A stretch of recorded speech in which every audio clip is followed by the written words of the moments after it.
So maybe you already have an RTX 3050 or you're looking to buy one. Either way, you want to know, is it good enough to run PC VR games?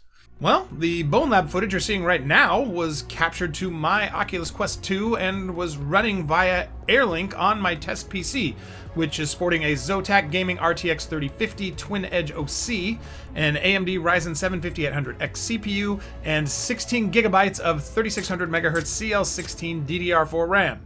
As for the settings I use to play Bone Lab, in the Oculus PC app I set the render resolution to 3936 by 1984 and the refresh rate to 72 Hz. In the Bone Lab options, I first set the graphics to the medium preset, and then turned MSAA to 1x, disabled SMAA, and cranked the level of detail bias all the way up to 4.0.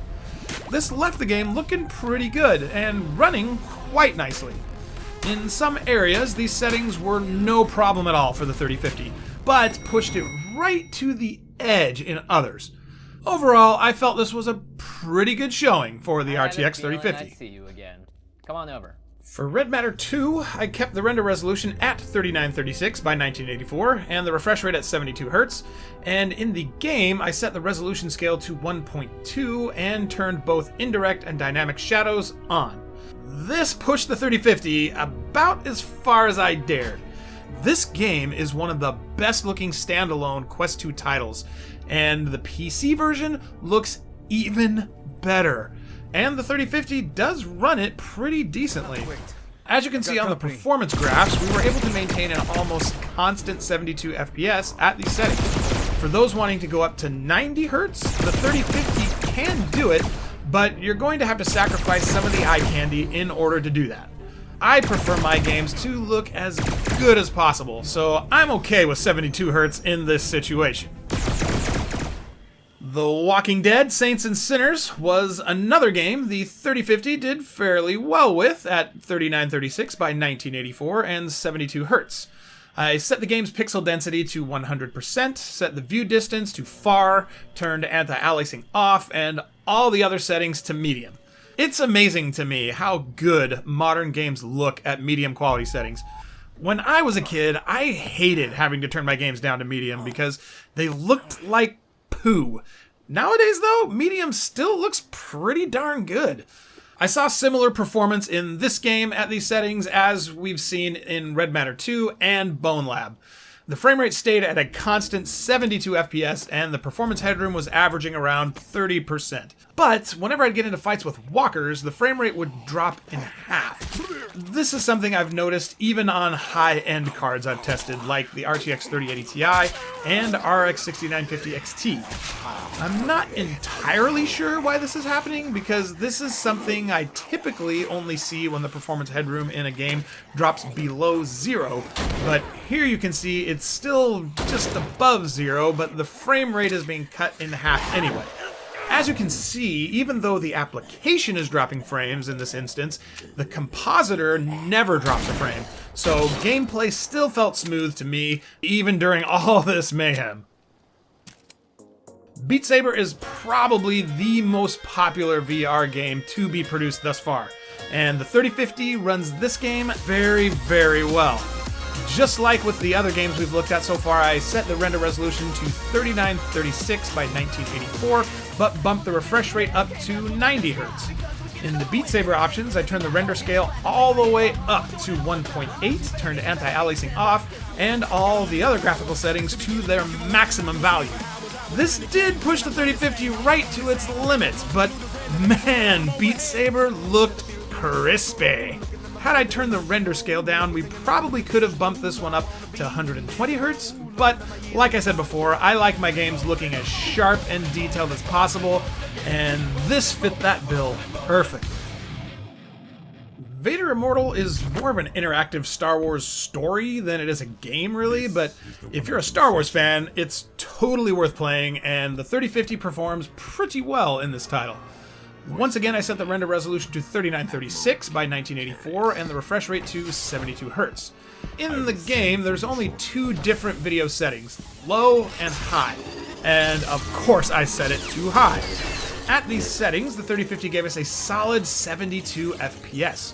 Certain sequences did push our performance headroom almost all the way to 0, but the 3050 had just enough juice to power us through. When it comes to VR shooters, Contractors is one of the best in the business and is my personal favorite. For this test, I kept the render resolution at 3936 by 1984 and the refresh rate at 90 Hz. And in Contractors graphics settings, I set everything to high, except for anti-aliasing, which I set to low. In mod maps like this one from Call of Duty, the 3050 had no trouble at all maintaining a 90 FPS frame rate.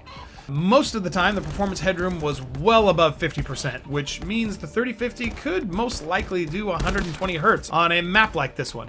When I switched over to Parking Lot, though, which is one of Contractors' more graphically intense maps, the performance headroom fluctuated a lot more, and in some areas almost evaporated completely. It was because of this I decided not to push the refresh rate any higher, and in any case, I felt 90 Hz with high graphic settings in this game was a pretty respectable result for the 3050. The rest of the games in the lineup are a bit more demanding than these last few have been, but for those of you wondering what kind of performance an RTX 3050 can muster in some of VR's most demanding games, this is for you! Microsoft Flight Simulator is by far the most demanding game I know of, and performance in this game with the 3050 wasn't great. I set the render resolution in the Oculus app as low as it goes to 2432 by 1216, and the refresh rate to 72 Hz. In Flight Simulator's VR settings, I turned anti-aliasing off, set the render scaling, world scale, level of terrain detail, and objects level of detail all to 100, and set all other settings to their lowest values, and turned off every setting that was able to be turned off. This left the graphics looking pretty pixelated in the headset, and as you can see in this training flight footage, our frame rate was never quite able to reach 72 FPS. The compositor never dropped any frames, however, so even though the frame rate was low, thanks to asynchronous space warp, gameplay felt fairly smooth. I then put the 3050 to the ultimate test and queued up a flight over New York City. To be honest, I was expecting worse performance than what I got. Yes, the frame rate was low. The 3050 struggled to even stay at 36 FPS at these settings, but what surprised me was the compositor didn't drop any frames, and asynchronous space warp did its job, which meant overall gameplay was once again fairly smooth. The frame rate was, of course, noticeably low, but since Flight Simulator isn't a super fast-paced action game, the experience, while not great, wasn't completely horrible either. Assetto Corsa has a lot of different settings, so rather than going over each of them one at a time, I'm just going to list them all on screen here, so those of you that really want to know what settings I used can see them all. Like I did with most every game, I set the render resolution in the Oculus app to 3936 by 1984 and the refresh rate to 72 Hz. It was at these settings the 3050 was finally able to spit out a constant 72 FPS. While this game capture looks okay in the headset, the graphics were a lot more pixelated looking. So while the 3050 can technically play this game in VR, if this is a big, important title to you, I would recommend going with a GPU with more horsepower like the GeForce RTX 3060 Ti, or if you're not opposed to going with Team Red, the Radeon RX 6700 XT. Yes, both of these GPUs cost more money, but they are also significantly more powerful than the 3050. After Flight Simulator, Lone Echo 2 is the next most demanding game I own.